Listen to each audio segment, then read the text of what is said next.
Good evening, everyone.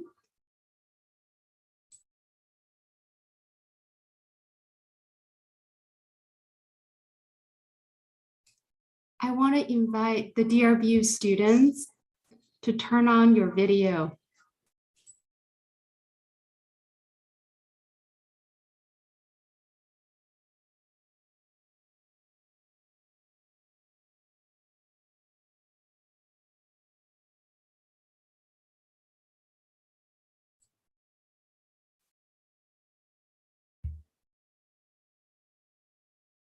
Great.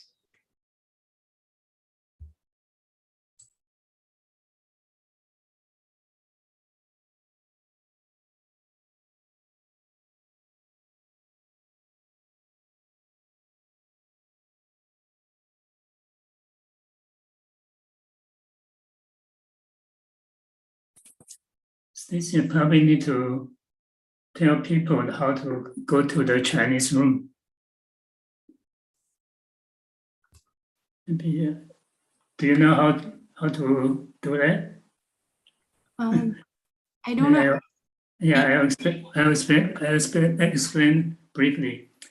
如果我们今天这个讲演会是中文的、华语的同步翻译，所以你要听华语的话，必须要到中文那边去。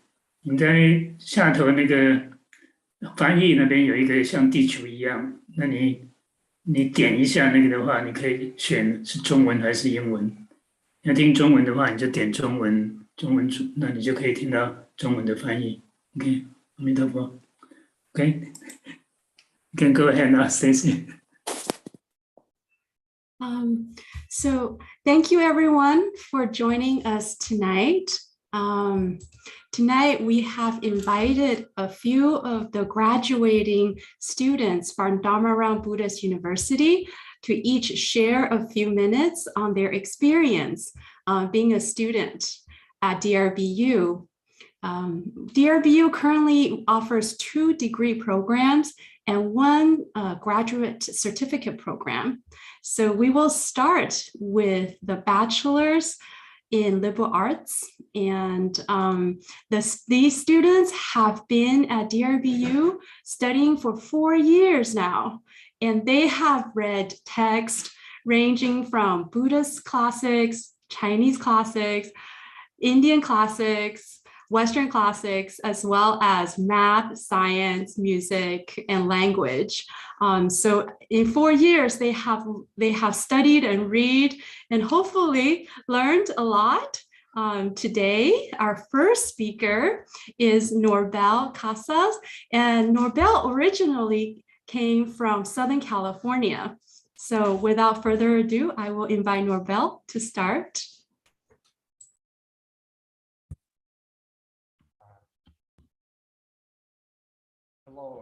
Hello everyone. I am Norbel, BA4, someone who finally, almost completed the liberal arts journey / adventure.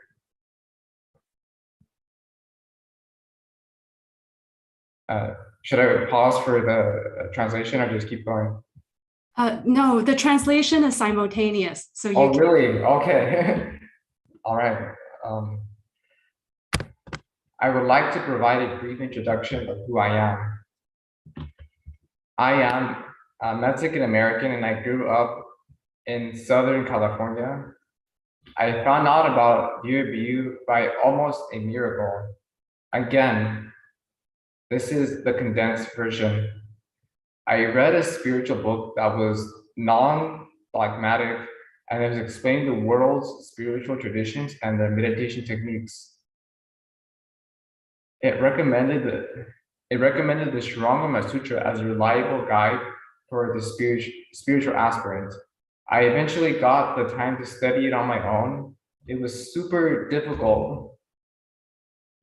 Master Ha's commentary really helped me. I read his biography in the back of the sutra, found out about DRBA, then DRBU. I applied to DRBU immediately because I was already applying for universities to attend, and now I am here talking with all of you. What are the odds of that happening? Now, transitioning to what I really wanted to share with you all is something that I feel I will take with me after I graduate. I will share two unique takeaways I got. They were hard-earned. It might be different for other people. In the BA program, when you're a senior, everyone, let me rephrase this. Seniors in the BA program have an opportunity to write a senior essay to explore a text that really interests, puzzles, and or captivates them. I will share a brief description of mine. Senior essay title, Evaluating the Inherent Value of Knighthood and Squirehood. What is it about? This essay is a study of Cervantes' Don Quixote, which examines the value of chivalry and its relevance to modern times. Do the knight, Don Quixote, and his squire, Sancho Panza, have anything to teach us that can help us add value and meaning to our lives? And then, what is it really about? I make the argument that Don Quixote and Sancho Panza represent the aspects of our psyche. More specifically, Don Quixote represents the optimistic and idealistic part, whereas Sancho Panza represents the skeptical and realistic aspect. We need to develop both traits in balance so that we grow as human beings, live meaningful lives, and ultimately refine our person, morally speaking. This involves self-reflection, asking probing questions such as, how can ideals lead us astray? How can ideals lead us with a sense of hope? How do you skillfully apply ideals that are grounded in reality? As well as viscerally, emotionally, and mentally feeling into one spirit of optimism. Then I'm also going to share some thoughts and reflections after completing my senior essay. I feel like I have started my exploration of Don Quixote. There are so many more themes I would like to explore. I feel like I found a new teacher that still has lessons to teach me. I am grateful for the collaborative effort of everyone I've worked with to help me make my ideas intelligible and clear. So that was just what I chose for my senior essay, and everyone's is different. For my second point, I'm going to focus more on liberal arts, more specifically, why does liberal arts matter? So this is one of my recent classes. We were reading about a text, and it's called Beyond the University, and it kind of argues for the value for liberal arts. So I'll just list to you some skills, or more specifically, you can call them tools that are in my toolbox, thanks to being at DRBU for 4 years. I'm just gonna give a list and I'll explain some of them. First, that of a lifelong learner. Second, this self-reliance rather than conformity. Critical thinking, or the ability to think well about political issues, for instance, where you defer neither to tradition nor authority. And on that note, here at DRBU, however, we are more balanced in that we utilize the hermeneutics perspective of faith, at least giving the authors / classics the benefit of the doubt. Try to understand them first before we evaluate gaps and flaws, like in Marx's Communist Manifesto.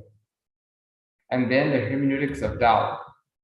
When you explore both perspectives with an inquisitive, non-judgmental mind, where you are open and flexible and are rooted in the text to have common knowledge with others, or shared inquiry can lead to a very meaningful understanding of a text, for instance.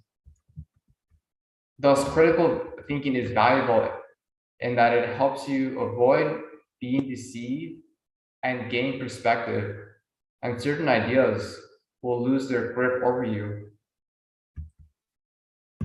Okay, I would like to share one passage. So this is like the last, basically the last paragraph in the book called Beyond the University, which argues, like I said, for the value for liberal arts. So I'm just gonna read that last paragraph. See you guys. James emphasized that. Oh, hold on. Before I do that, there's another tool in my toolbox. It's called affectionate interpretation, which means like trying to understand the other person's situation by placing yourself within their situation. So like, for instance, let's say you had all these skills, like you were a lifelong learner, you were self-reliant, you were a critical thinker, but you weren't like, had this kind of like compassion to really imagine yourself being in the other person's shoes, then like, you wouldn't be as well-rounded. So affectionate interpretation is very essential to make you more humane. So like I mentioned before, I'm gonna read that last paragraph that I mentioned to you guys. So James emphasized looking for the whole inward significance of another situation is a crucial dimension of any inquiry that takes us beyond the comfort borders of our own insular groups. Teaching is neither preached to the choir nor energizing a base of believers. In crossing borders, we do not only confront strangers when we teach, we also find people who desire acknowledgement and mutual recognition.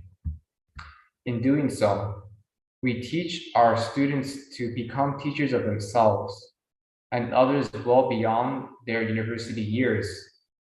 This path to lifelong learning is a cornerstone of American liberal education, learning to become citizens eager to understand those around us as we understand ourselves is also a cornerstone of American democracy. Although this is not the only kind of understanding that can be produced in the classroom, it is a crucial one in a culture that recognizes the value of engaged diversity, that recognizes that we all get a vote in this evolving constitution of our universe. So if I were to just briefly summarize what I just read, it starts with the interpretation. It starts with the value of affectionate interpretation, which I just explained a while ago about putting yourself in the other person's shoes. And then through the liberal arts education, so you become more well-rounded, and to the extent that you can like teach yourselves and like teach others. So yeah, there's value to liberal arts education. And in conclusion, to reiterate the main takeaways, with Don Quixote, which is a text that I just happened to explore for my senior essay. If I were just to summarize it for you guys, like Don Quixote and Sancho Panza represent this aspect in ourselves. Represent this optimistic and idealistic aspect, and Sancho represents this skeptical and realistic aspect, and we need both in our lives, like whether it's in our lives or in cultivation. And I find it very empowering because it helps us. It empowers us to like take control of our situation, rather than like waiting for outside circumstances to solve our problems for us. So it's very pragmatic. And then the liberal arts education, it's valuable in the sense that it helps you become a lifelong learner, become more self-reliant, a critical thinker, and have this affectionate interpretation that makes you more humane and with all those skills more well-rounded. I believe that it has been worthwhile. It has been a worthwhile journey that I embarked on starting 4 years ago. Thank you for listening, everyone. Thank you, Norbel. It's wonderful to hear that you have internalized a lot of your education and are now able to speak about it. So thank you. And our next two speakers are from the master's program in Buddhist classics. Our MA students our MA program is a 2-year program. And this cohort of MA students have read Buddhist texts from many different Buddhist traditions, including the Pali tradition. They have read texts from the Abhidharma Shastra, and many of the Mahayana texts, such as the Platform Sutra, Lotus Sutra, the Shurangama Sutra, the Avatamsaka Sutra, as well as texts in the Yogacara tradition. Not only have they studied a lot of texts in the Buddhist tradition, they have also read many texts in the Western philosophical tradition. So I would like to invite the first MA speaker, Lisa Liang. Hi, everyone. Okay. A decade ago, the biggest step in my life was dropping out of college and deciding to live and study at a monastery. It was a big step because my choice affected my family's expectations, like all parents who expect their kid to get a college degree at a reputable university and find a lucrative job. And I questioned my decision to come to the monastery and almost left to go home many times. But each time I tried to leave, I felt like I was going to break a promise that I made to myself and disappoint a bunch of people for leaving. After going through all the difficulties, I found that all of these concerns, distractions, all the straining and grunting I went through were actually taming me and helping me grow. I don't want to lose sight of my original goal. And it was worth the struggle, and I am grateful for what it taught me. After studying at DRBU and living here, I made the most important discoveries in my life. I learned how powerful the mind is and how transformative it is to be and live in community. Right after the BA program here, I graduated from the BA in Liberal Arts from DRBU. I applied to a few graduate programs and got accepted to them. I also visited the campuses, but I didn't feel the connection. And I just knew in my heart I needed to continue my practice and studies at DRBU because I had never gotten this feeling anywhere else. I did question whether this is the right move to come back after being here for a number of years. So why do I want to come back given all the struggle? Am I trying to escape from the outside world? Do I just want to take it easy and just hang out here because the place and people are familiar? This is indeed a safe and comfortable bubble after all. But I do not want to waste 2 years repeating my past. So I spent a lot of time thinking about my intentions to come back here to do the MA program.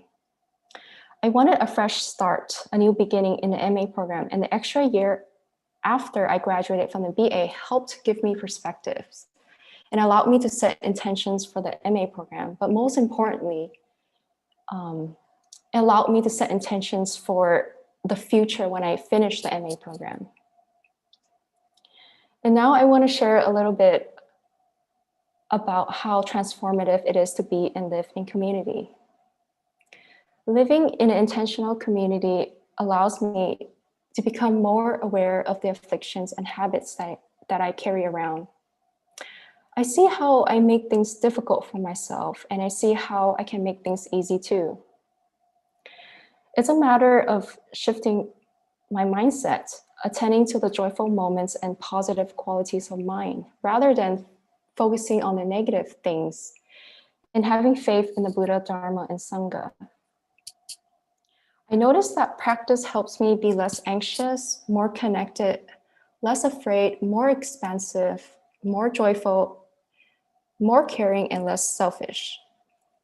And I feel the most connected here, but within a week, I'm about to leave this safe space in which I've spent so much of my formative years and made memorable connections. When I arrived, I was a different person than I am now. And we are changing moment by moment on this path. And I've encountered my fair share of road bumps and detours along the way, which had me question my purpose and doubt my choices. I tried to leave 1,000 times, but something keeps pulling me back. And what keeps pulling me back is my Bodhi resolve to awaken to the essential nature. Therefore, it's a huge blessing to be here, and I must always return to the mind ground and reflect within.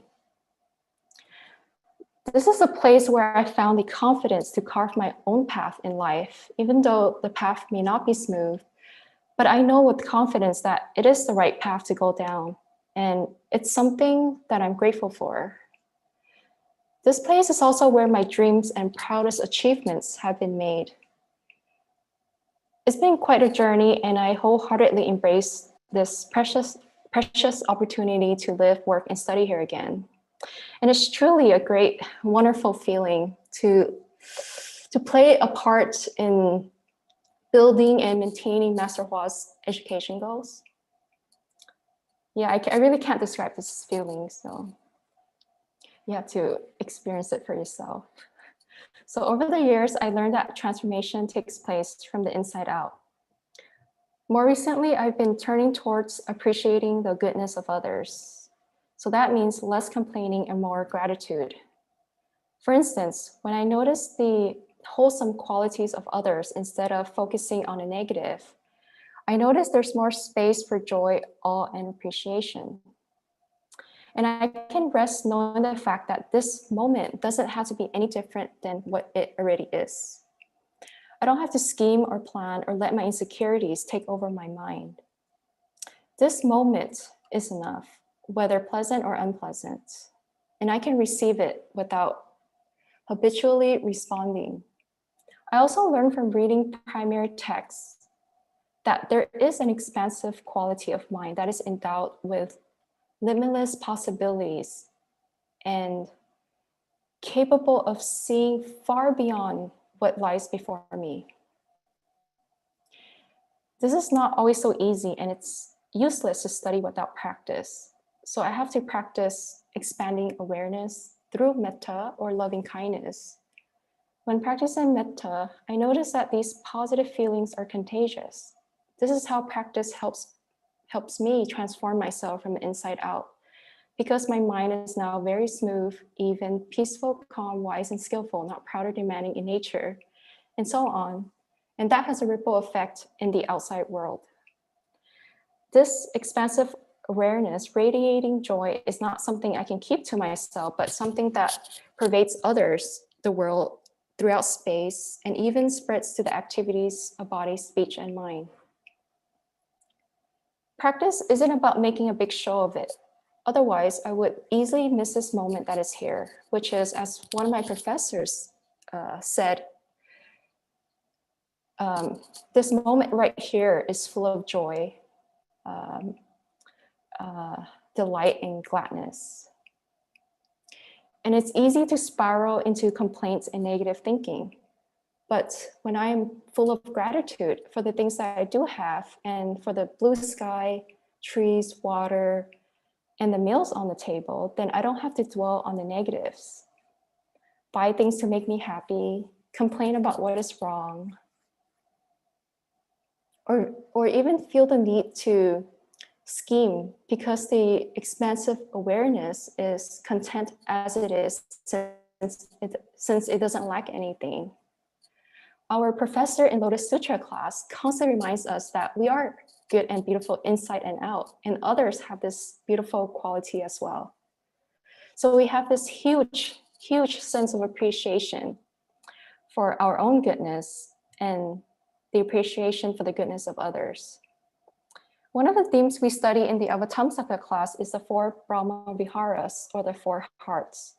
So the 4 Brahma Viharas are loving kindness, compassion, sympathetic joy, and equanimity. When I feel anxious or self-occupied, I am reminded that I can always reorient myself towards these 4 hearts. And naturally, without trying, it will make me feel at ease and others will feel at ease too. My studies here also provided me with listening and observation skills. These valuable skills instilled confidence in me to adapt quickly and the ability to tend to what's actually happening, rather than attending to my own projections of what's happening. I also learned to stay flexible and grow from my mistakes. So the most important lesson that I will take away from my experiences here into my next phase in life is not caving under pressure, but embracing the tests and challenges in order to learn from them. I'm going to be open and flexible and see whatever happens next. And it is a scary thought, not knowing what's coming, but it's also an exciting new adventure. I look forward to meet new people who are unlike me and put myself out there in uncomfortable places. My experiences traveling abroad to various foreign countries and living at a multicultural monastery here at CDB opened my eyes to new mindsets and customs of doing things. I will bring these learning experiences with me to venture out to new learning. Another practical skill is to mindfully reflect on my actions. These 2 mental factors are named Hiri and Ottappa. So the Chinese is Chang Kui, and they have been keeping me on the path, preventing me from reacting habitually and creating space for me to reflect on myself, so my mind, to reflect on my mind. There's a tendency to view Hiri and Ottappa as negative, but they are wholesome, positive qualities. And it's not about comparing myself to others, nor is it about beating myself up. So these positive qualities arise when I'm deeply remorseful of my past habits and mistakes and wishing to change or transform. And as my professor said, it comes from a place of deep care for my own well-being. So that's Hiri, and then others' well-being, that's Ottappa. When I bring forth these 2 qualities or mental factors, they remind me to pause and slow down before I speak, act, or make a decision. Hiri Ottappa helps exercise reflective caution and recognize my past mistakes so I may be rectified or transformed. When I am able to reflect mindfully, I can shift my perspective in how I relate to my experience that tends toward less suffering and more joy. These 2 mental factors also remind me to step out of my own ego bubble. In Buddhist hermeneutics class this semester, we read texts that caution us about the ego trap. It's limiting because there's a tendency to think that I'm only existing in my own world and I can't even comprehend anything else besides my own. So given that everything is in relation to everything else, it's important to let go of my self-referential narrative and let go of my subjective biases. Hiri Ottappa allows me to pause when interacting with others and not having to jump to conclusions or putting meaning or judgments onto the person or situation. Then I'm no longer conceptualizing a me or mine, a self that goes out and creates the world.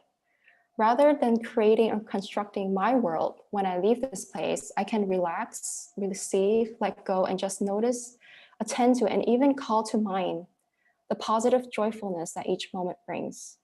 This mindset and how I relate to my experience supports my practice because it reminds me to be more present, alive, and grateful for experiencing this full moments for what it is instead of adding something on top or reacting based on habits. I have also come to embrace a long-term learning process that involves stretching myself and taking risks, even as they may be uncomfortable.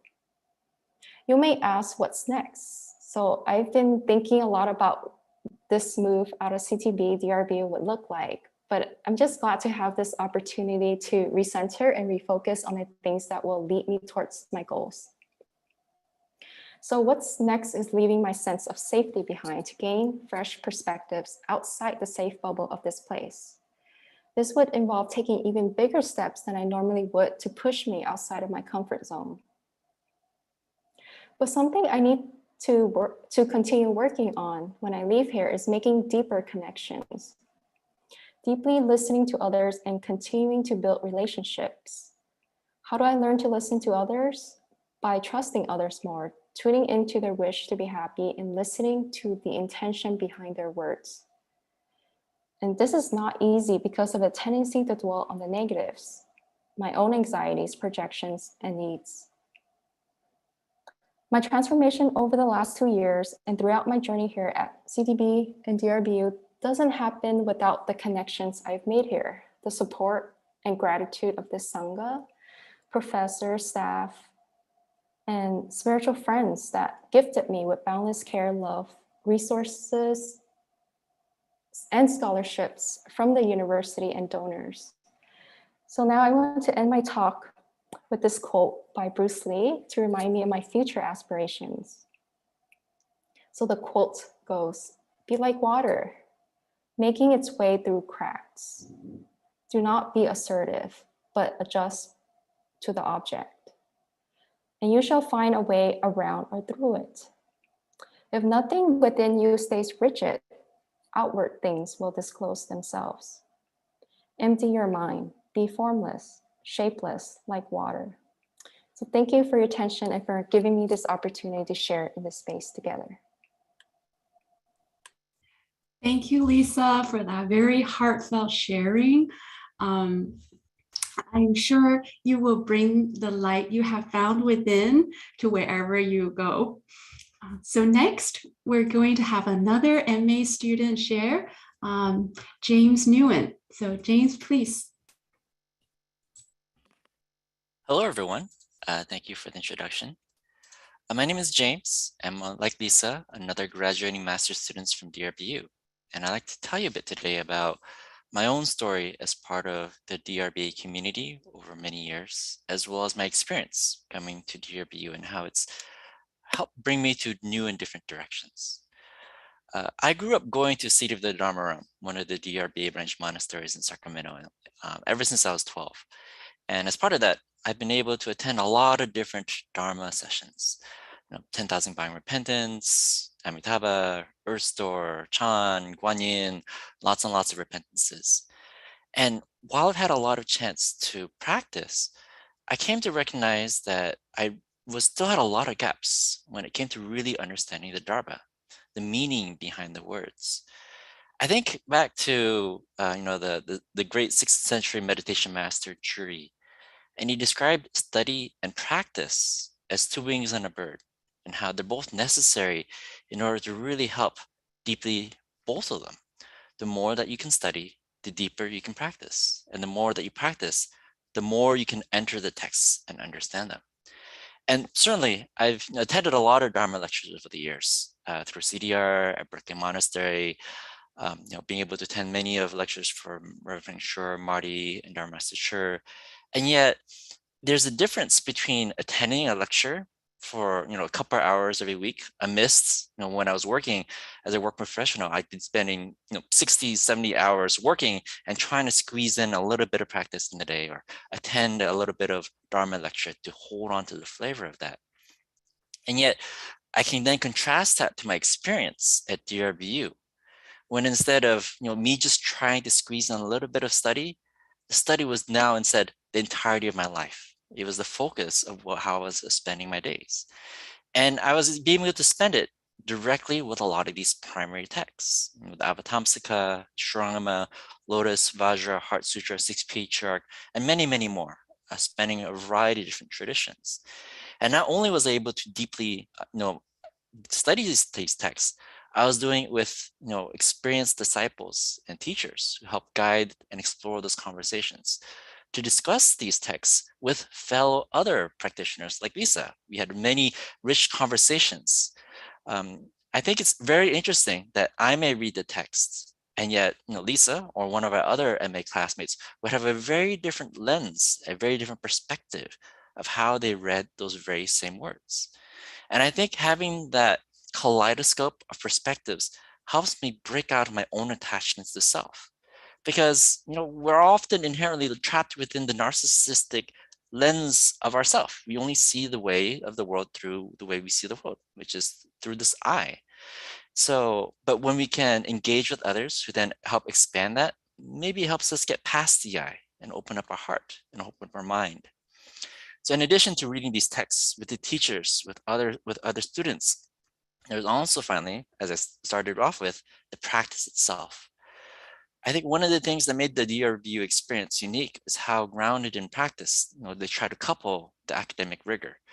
I like how every semester we cancel all the classes for 1 week. So for that 1 week, we don't have writing, we don't have reading, we suspend it all. And it's not just the students, we suspend it for just not only the students, but also the teachers and the administration, so that we can all spend that week together in collective practice. And it's in this practice that these texts that we spend so much time reading can often come more alive within our own experience, to see within our own minds what the texts are pointing us to try to see. I think it's been a very rich experience, being able to spend not just like a couple hours a week trying to hold on to a class, but rather spending the entire day in reading, in writing, in study, and in practice. And it's been very, very rich for me. I've been able to really see a lot more in the text in a way that I've never been able to previously. I've had these texts for decades. I mean, I went to City of the Dharma starting when I was 12, so that was over 2 decades ago. I've held the 6 Patriarch Sutra so many times, but there's nothing like going through the texts week by week, chapter by chapter, spending 3 hours deeply investigating 10 pages in deep inquiry. That it's not only very, very revelatory, but also very, very transformative. I think we use these texts not as a way to just study the text for the sake of studying these texts, but we're studying these texts as a way to study ourselves, right? I think that's what makes another key dimension that makes the DRBU experience really interesting. We're not just trying to study the Dharma for the sake of studying the Dharma, just to understand the concepts or to understand the principles. It's about the application of a lot of those things within our own mind, within our own processes. And I think that's the fundamental heart of practice and cultivation, to change ourselves.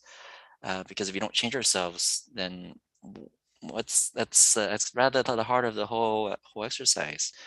So long as we remain attached to our greed, hatred, and delusion, we're not really stepping that much further down the path. It's only when we actually go through the work, using those texts so we can better understand these things, and then using that to actually change ourselves, that I think we try to make progress on the path to the best that we can. And I've been very grateful for my time at DRBU as a form, as a way to give me the structure and the support and opportunity to do this in a way that I would not have been able to otherwise. I think other thing that's been really interesting is that within the MA program, I mentioned this diversity, right, of the students that I get to study these texts with.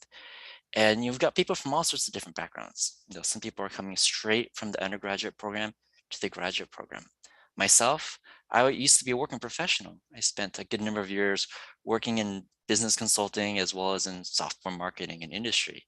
And we have other people who are much later in their lives, and then after having had a full career, are now deciding to use that precious time, now that they've been able to establish themselves, to go deeply into their own personal cultivation and study at DRBU.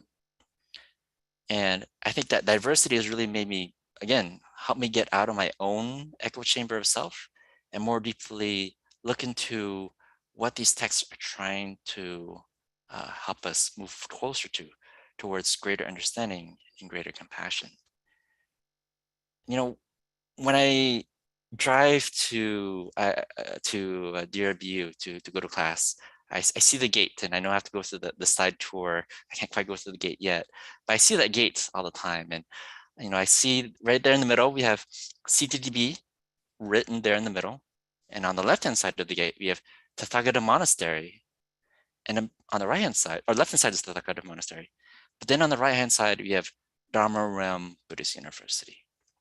And I think I better understand now why Venerable Master Ha put it there, right there on that front arch, because it's such a unique opportunity to bring people into the Dharma, to bring the Dharma in a very expedient form that is very, very well suited and very well structured and supported for people to deeply enter the text in a way that they never would have been able to. I mean, without the structure of the DRBU, I might have continued, going to work, being able to sit in on the occasional Dharma lecture, once or twice a week. But it's not the same as spending, 6, 8, 10 hours a day really studying the text in a meaningful way, for me to bring my own wisdom and understanding to in ways that I don't think I ever would have been able to do so possible.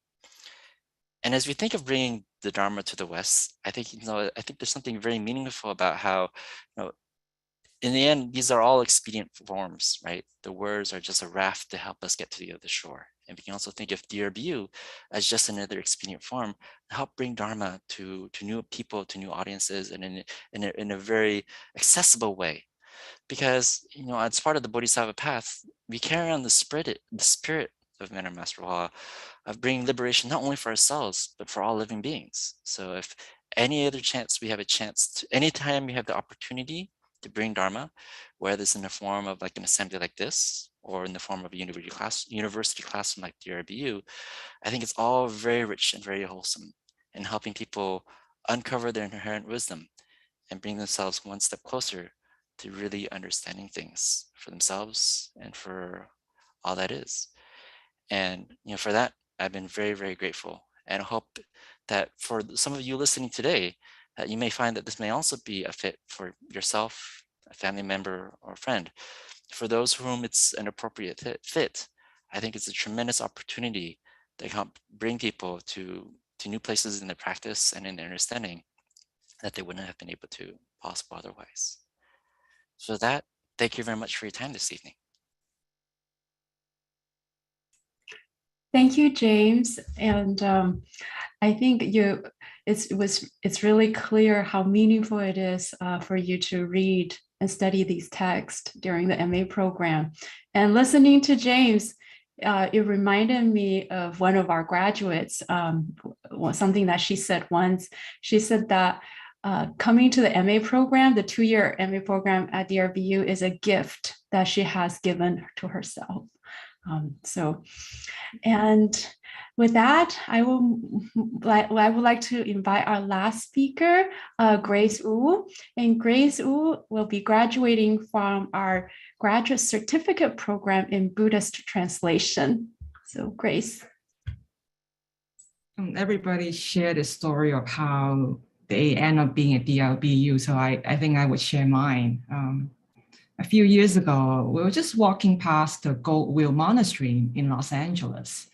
And on that day, the monastery was not supposed to be open. And we're just like hanging out. And then a Dhamma master came out and say, hey, why don't you come in?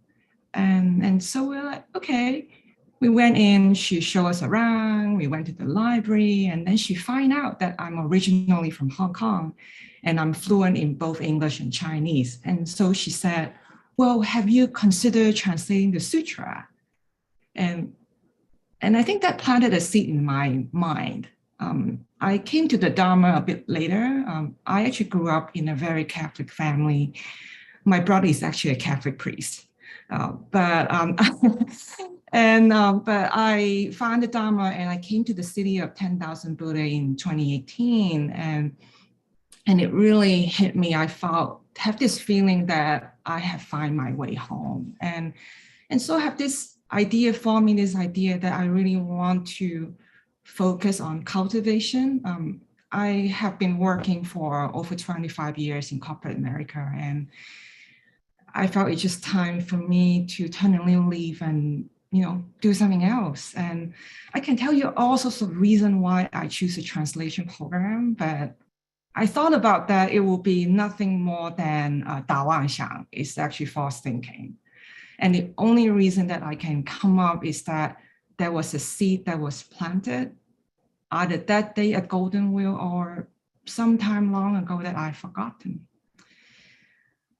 Honestly, in the beginning, I don't know what to expect. I know that there will be a group translation workshop. We'll learn about techniques, and I just thought that I have benefited so much from the BTTS translation. So, for example, when I tried to start to cultivate, and I read the Diamond Sutra in Chinese, and although I'm native Chinese speaker, I'm like, what is he talking about, right? And I find the English version, and when I contrast that, I learn a lot more. And I thought, if there's anything I can really just give back, that would be enough. That was the initial intention.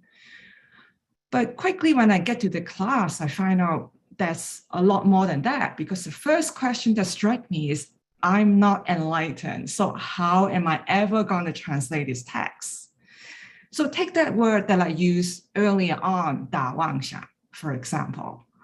I thought I know what it means. And if you ask me in the past, I'll be like, oh yeah, false thinking, that's what it means. But when we really sit down and translate, well, false thinking for an English speaker that doesn't really know Buddhism, like, what does that really mean? Like, how am I going to really translate? And so I noticed that a lot of the things that I read in the past, I thought I know, but when I try to really sit down and need to translate that with the group, I don't know, right? I don't know what it is. And we come to a place where we realize that to really render that in a way that makes sense to a native English speaker, I need to have some direct experience of what false thinking really feel like in real life. And that means practice, a lot of practice. And so the message come clear is that the quality of translation is really only as good as the level of cultivation that I have, or the lack of cultivation that I have. And throughout the years, like other program in DRBU, we also study a wide range of texts from Chinese classics, Western classics, Buddhist texts. And so we have a lot of discussion, and I learn a lot from that. But for me, I think I'm biased. I think one thing very unique about this program is very heavy emphasis on practice. Take, for example, affliction.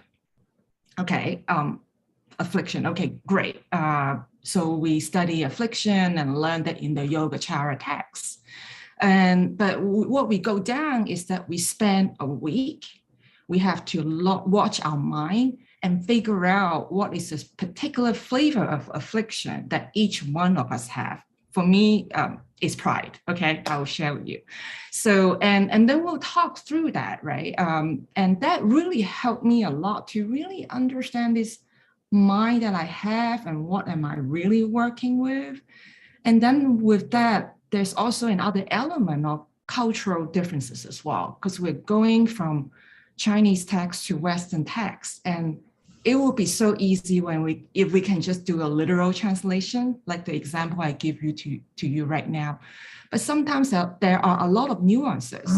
For example, Buddha, is it a he?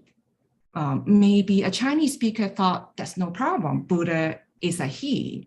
And if we refer to a historical Buddha like Shakyamuni Buddha, sure. But if you are looking at a sutra like Avantamsika Sutra, and we have to think about there's a sensitivity in a Western society that gender should be equally represented. And so we have to think about how to really translate that so people won't be reading that and feel, oh, I don't want anything to do with this because all the Buddha is a he and I'm not a he and I can never be a Buddha. So we have to have all this discussion and understanding of the cultural nuances as well. And I think what I learned is similar to other people who have shared is I thought before I came here, I really tried to practice, but I think I find a lot of things I actually don't really understand. And so when I try to put into practice, it has been pretty difficult. And I remember very early on in the class, and I'm very grateful to my classmate. I always have this question. Yeah, I kind of know what this Buddha nature is like, but really, how am I ever going to get that? And at this point, I don't think I can explain to you, but in my mind, I felt a lot more confidence that I'm on the right path, that I have the tools, I have some knowledge, and more importantly, I have a group of great friends and noble friends that really give me a lot of advice on how to walk this path forward. One unique aspect of the translation program is, as you hear in other program, there's a lot of emphasis on discussion in class.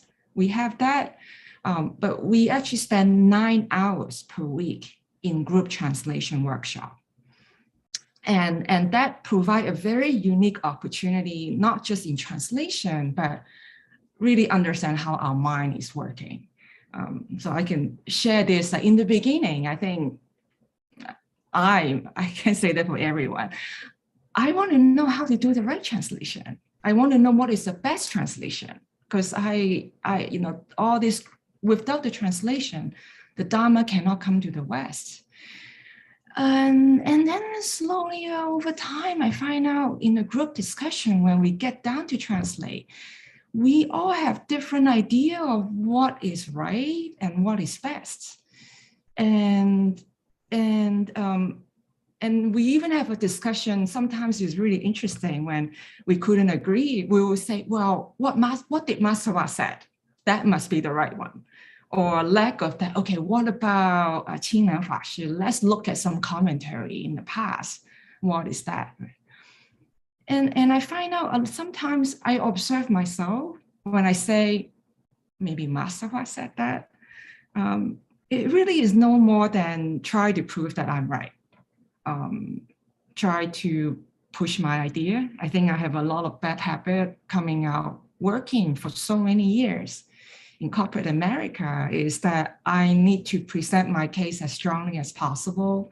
So I go on autopilot and always try to articulate my point of view very forcefully and quote example. But all this discussion in class make me reflect on, well, why do I want to do that? If there's more than one way the text can be interpreted. If, as in Lotus Sutra said, Dharma is no more than just medicine that help each of us to be cured of our affliction, suffer less, and maybe make result for Bodhi. There are many ways that a text can interpret, and they can all be good medicine. I remember Marty said that in one of the class that make a very strong impact on me. He said, when you yourself change, the sutra translates you. At first I thought, right, yes, we need to translate sutra to have a therapeutic effect on the audience. So after they read, they will be, got it, I need to change the way I live so that I can be happier, for example. But slowly I realized, no, actually he's talking about us as translator. And I realized that insistence for me that I want to be right and I want the show to be right is no more than my ego need that validation, that praise to feel that it exists. It's really nothing more than that. And going back to the earlier point, our translation is only as good as the level of cultivation that I have.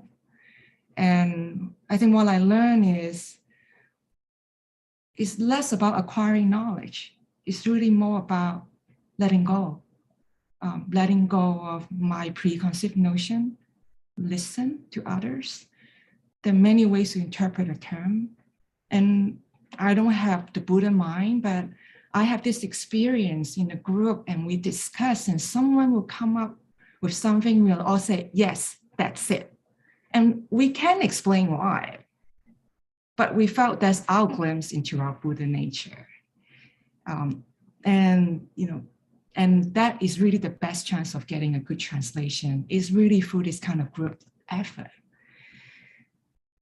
When I reflect back, I have no idea if I have really translated any of the sutra texts correctly in the last year, but one thing I'm sure is that the sutra have translated me. Thank you. Thank you, Grace, for sharing those words of wisdom. And right now, I would like to invite all the student speakers to turn your camera back on and see if the audience have any questions for you, for our students. If you have questions, feel free to type them in the chat, and I will read them out and then see if and then we'll have a panel discussion. Yeah, and I was listening to all of the speakers tonight. I have a feeling that I just felt so touched and so proud of each of you. May is always a bittersweet time for us teachers, because every May we are graduating students, and to see how much each of you have grown and how much you have taken away, and it just warms my heart. So I wanted to thank you guys for all the hard work you have put in, and that DRBU will always be your home, even though you feel like you're leaving the nest. You're always welcome to come back. Okay, let's see. I don't know if people don't have any questions in the chat right now. I have questions. This is Jin-Yong. Thank you, everyone, for your very wonderful talk and a lot from you guys. My question is that what's you guys plan after graduation? It's a big question, right? It's to everyone. So the question is, do you have any plans for after graduation? I can go. I'm actually going to study classical Tibetan. One of the things I inspired through translation is the role of language and the usefulness in going across different tradition and lineage and learn how they translate the text. Similar term in through that tradition into English. So that's something I'm going to pursue.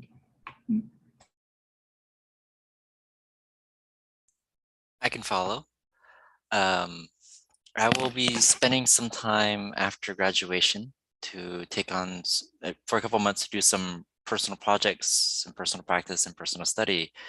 Though afterwards, I'll be sticking around for a little bit.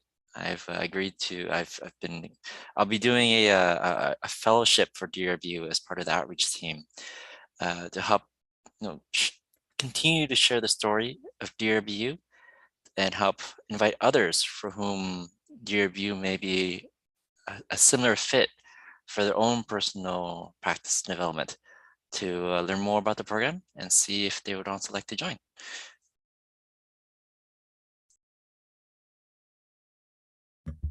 Yeah, after DRBU, I'm planning to teach elementary school, meaning multiple subjects. Very similar how being a liberal arts meaning exposed to multiple subjects as well. Most likely it's going to be around the local area, so like Lake Port or Ukiah. Those are probably the two locations where I'm looking at right now. And For me, currently I'm job hunting. So I'm working on my resume and, just adulting. And then for about 2 months, I applied to the certificate Buddhist course through, I think it's a Dalai Lama program. So I'll be attending that for 2 months. Great. We have the next question. What surprised you most about DRBU? That's a great question.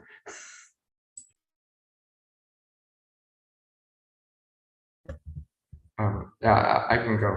I remember very clearly when I came here, like in the beginning for orientation, people actually, there was a circle and people actually shared, introduced themselves, and people, God, that never happened to me in my education ever. And that was very surprising, but it was a good surprise. Norbel, so the surprise was how everyone in the circle shared why they are here? Well, yeah, it's more like how people really care about each other, and it started there, but then it continued throughout, like then the shared inquiry and people like the check-ins, how are you, kind of things. It's small, but it's very important. Yeah. I think what Norbel is talking about is we often start with our class by going around and do a check-in, see how everyone is that day. And so it shows how in our small community we really care about each other. So anyone else? What surprised you about DRBU? I can share. I have done multiple rounds of study in various universities around the world. I was very impressed by the quality of instruction and the classes at DRBU. Although it's a very small school, I can say some of them are there with the best. So.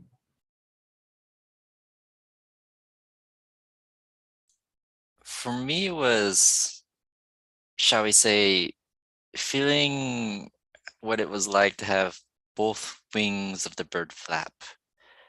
I think I'd always, had my practice, personal practice and Dharma sessions, and sort of had study, which was a little bit more on the conceptual and cognitive side of concepts, and even say, oh, this is the principle, right? But there was the joining of the two together that I think brought a certain spirit and life to both of them. I mean, in the heart of duality and non-duality, where do you draw the line between one and the other? And I think the educational approach, the pedagogy here, tries to amalgamate the two, and sort of feeling the flavor of that was very meaningful and rich for me, because I think it helped bring a depth to practice that I wouldn't have been able to otherwise.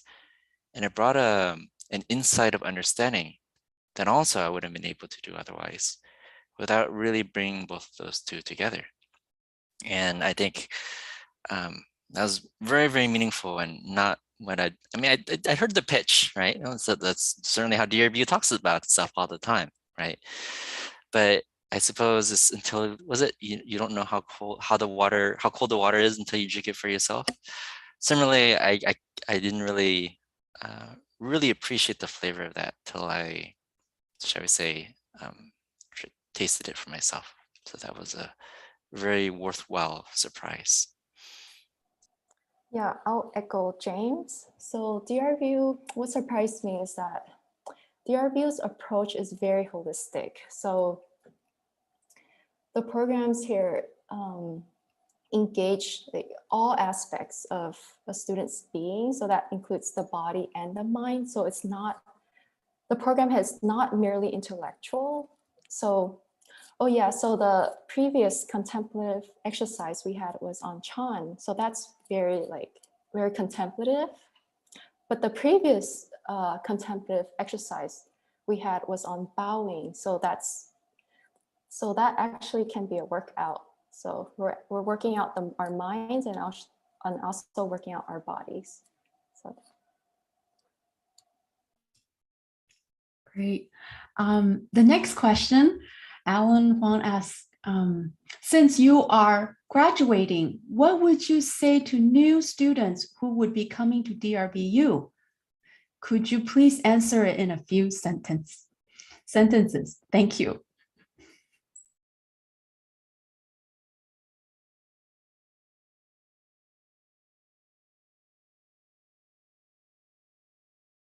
I think for a new student coming in, I think there's the challenge that's presented in front of you and the opportunity. That's two sides of the same coin. That comes with leaving open the space to change thoughts and ideas, to change preconceptions, but also to even change your own structures of who you are as a person, how you relate to yourself, how you relate to others. These really deeply rooted parts of who you are.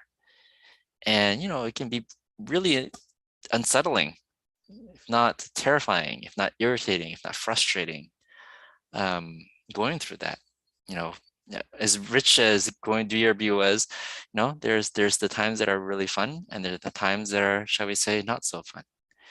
Because when you clean out the closet, or you see parts of yourself that you've been ignoring for many, many years, when you finally look at them, sometimes what you find in the back of the closet is not so pretty. But then you see it, and you can ignore it or not. And I think, DRBU gives you the opportunity to look at it and to really look deeply at yourself. If you give it the opportunity to, if you give yourself the opportunity to do it, using the texts, using the support of the teachers, the support of your peers and the community, and, and your support of your own practice, I think there's a lot of possibility if you leave yourself open to it and you come in with that open mind.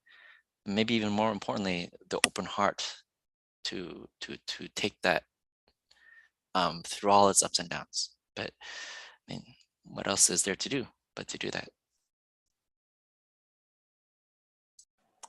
I would probably tell them to relax your expectations.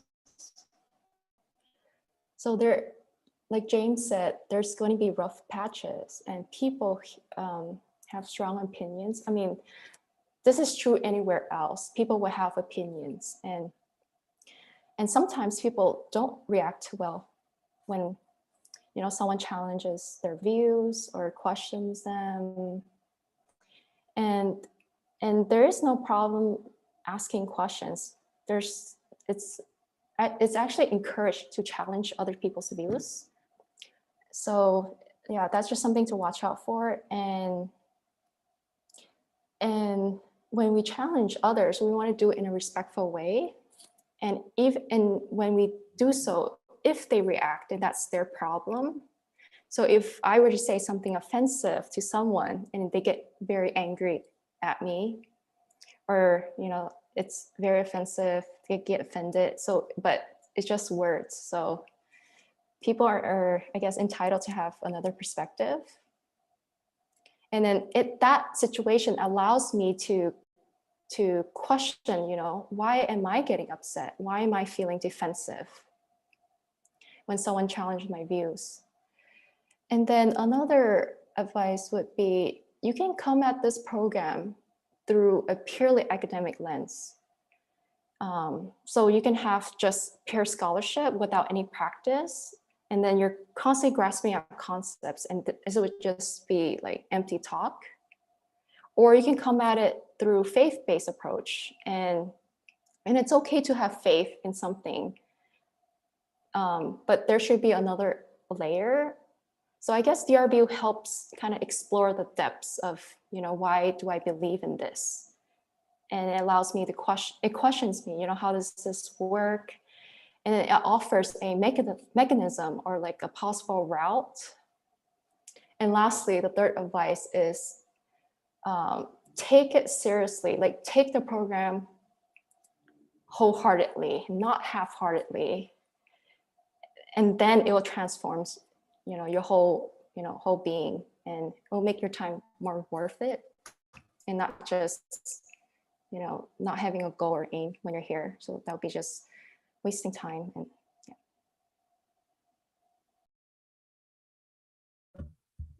I would probably, I'll try to give a couple sentences. Are you tired of conformity?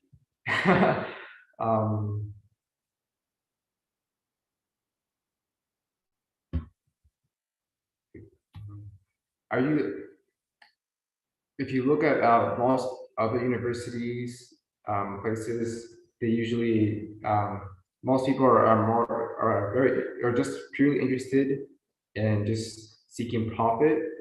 I mean, yeah, you do need money to be part of the world, but if you're looking for a place that helps you transform you, if you're, you know, if you're spiritual, religious, if you're looking to embody and cultivate your humanity, and especially with the reference to the great learning of Dash, where those that cultivate themselves actually have the capacity to influence the world and connect in a deep way. So I would tell them to give DRBU a shot.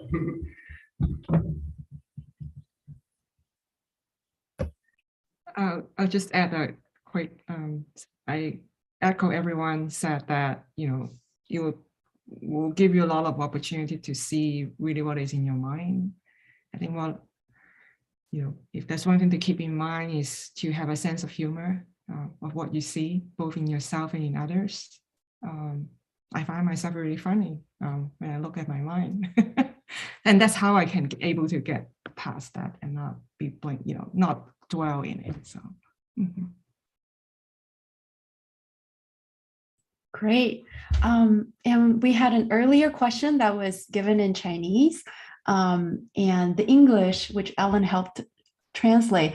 What would be your recommendation to students who are still in the 7th to 9th grade that would help them develop a foundation in the liberal education?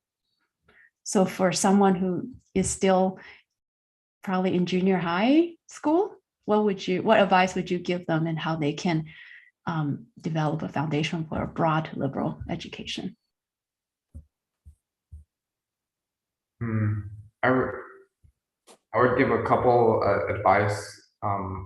One, there's a very strong, usually in most educational systems, like from primary, secondary, there has been like budget cuts in like arts, music, and humanities.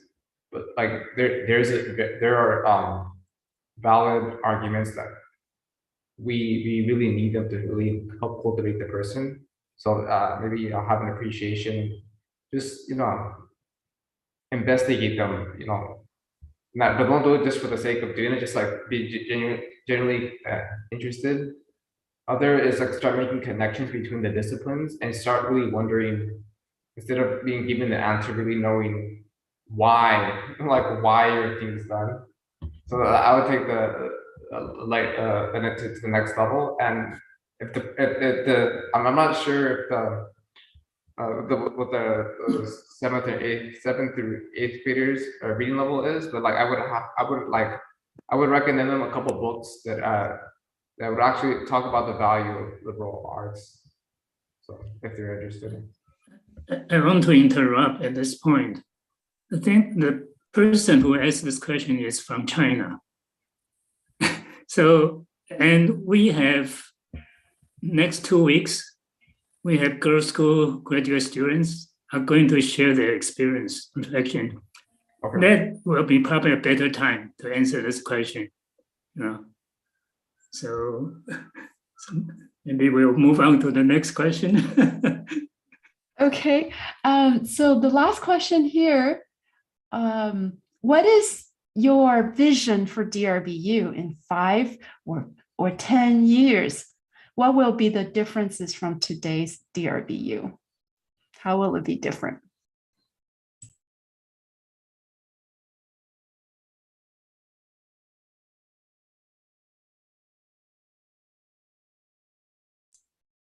That might actually be a question more for you, Stacy. But as a student, but I am staying on as a fellow, so the time frame is not so far away. But what I can say is sort of share from this perspective, someone who's been around the community for a while and has seen the evolution of DRBU. I think DRBU has really grown and evolved a lot, especially over the past couple of years. After getting its WASC accreditation, sort of the expansion of the programs, staff and administration, sort of the support of the new building, sort of the continued investment in the educational pedagogy, the development of the student base. I think, DRBU is continued. There's a lot of work that's continued that has been put in. It continues to be put into DRBU to help it grow and develop. I remember seeing, for example, when the certificate program in translation was just coming together, and then finally that finally being announced just not too long ago. Gracie may have more details on that. So it's really interesting seeing these new programs developing to help, provide different forms and structures, right? Some people, the BA is a more appropriate format. For others, the MA is a more appropriate format. And for others, the translation program is a more appropriate format. All sorts of expedient means for all sorts of different kinds of people. And I think, as the program continues to grow and develop, I think it only will continue to help bring new ways and new people to encountering the Dharma and studying the Dharma, and then being able to then apply it to their own lives. So I don't know the specifics, right? I have no ability to see predictions of the future. But what I can say is, for myself, it was a really rich experience, and I hope others have that same experience. And I hope that through the support of people like Stacy, and through the support of students like the other people on the call, and the support of those of you listening to this very discussion, right? As members of the community, it's all of you who are listening, your support and your interest and your attention to even show up on a discussion like this, that gives DRBU, the material support, perhaps more meaningfully, sort of maybe the support of intention of your hearts and your minds in continuing the work, and sort of carrying on the spirit of this work.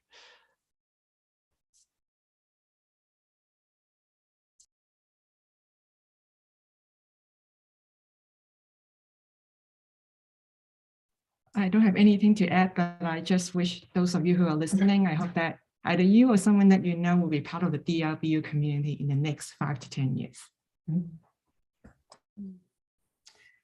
I was just reflecting on this question, and next year will be the 10th anniversary of our MA program. So we would have graduated 10 cohorts.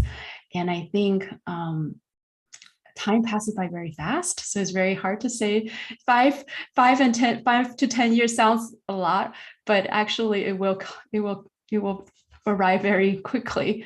The image I have in my mind is that DRBU was founded in the vision of Master Hua.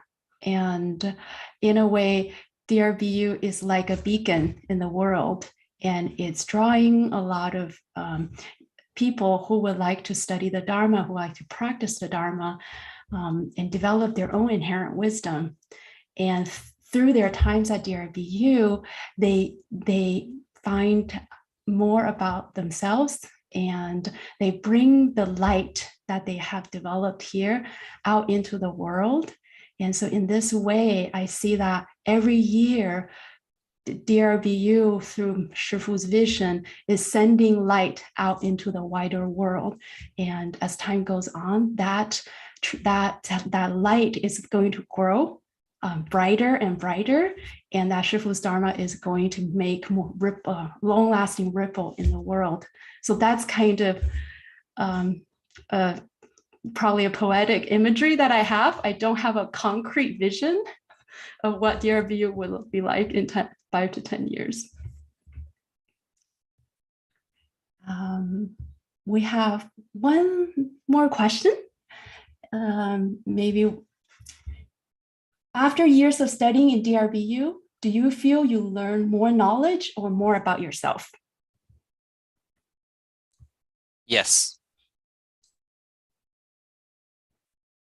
In other words, both.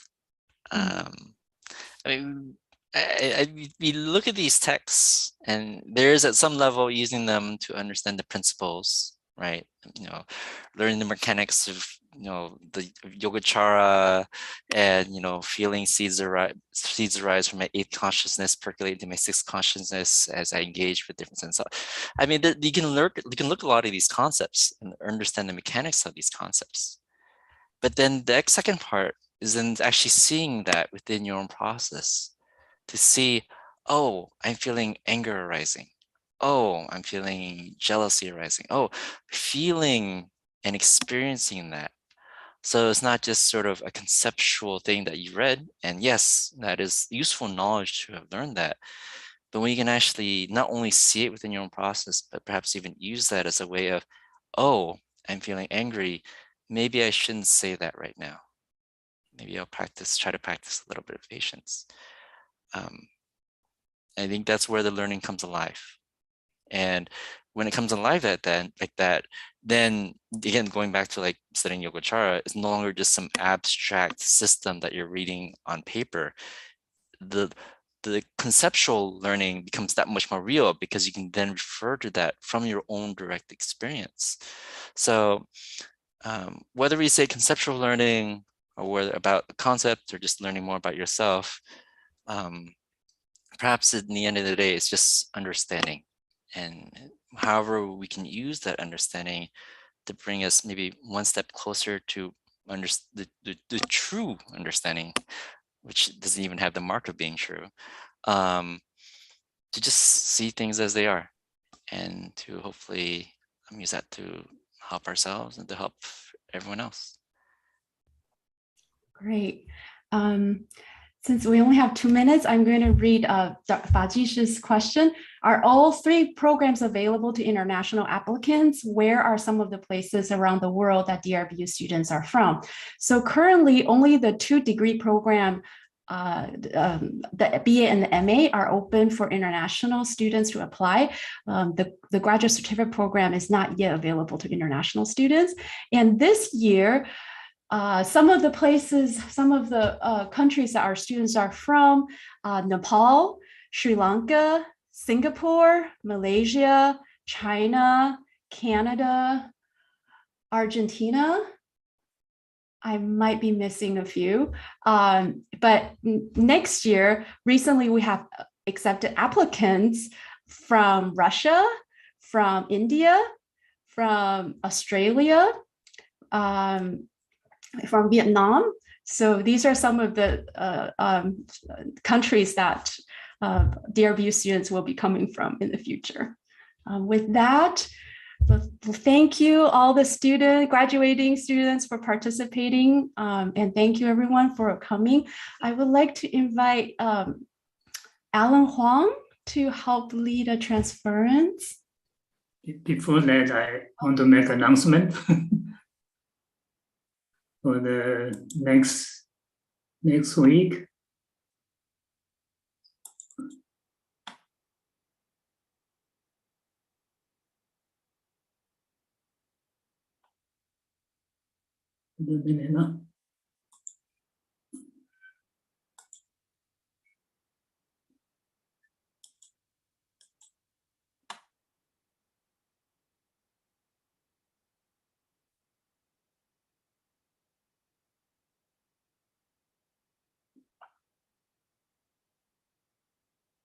right, get this wrong.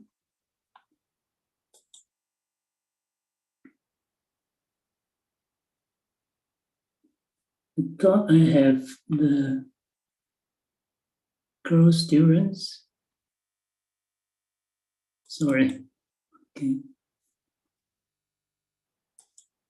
So as I said earlier, that for the next couple of weeks, we're going to have girl students going to share their reflections. And this year they have 13 students. That's why it's going to take 2 weeks.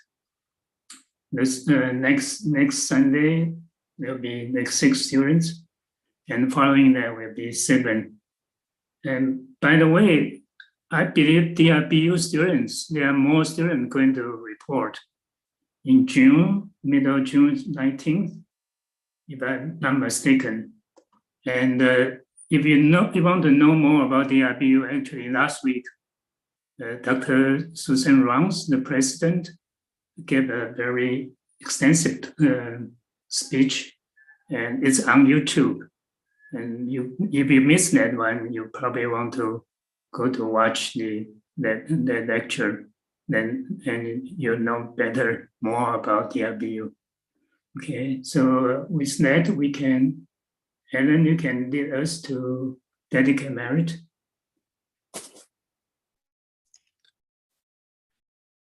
May the merit from this practice adorn all the Buddha's lands, repay the kindness from above, and rescue those in paths below.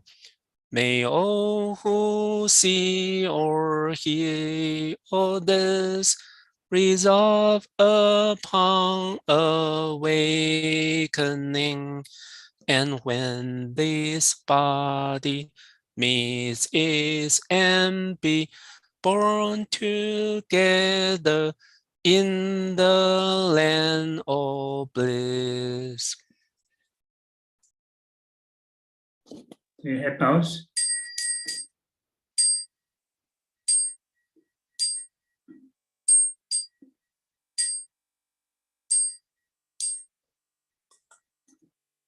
In respect to the Venerable Master,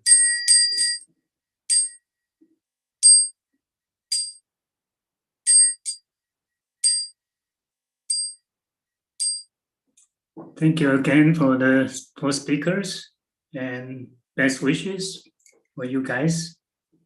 Thank Stacy's moderation and also Huang Nan's translation. Amitofo. And thank you everyone for your participation.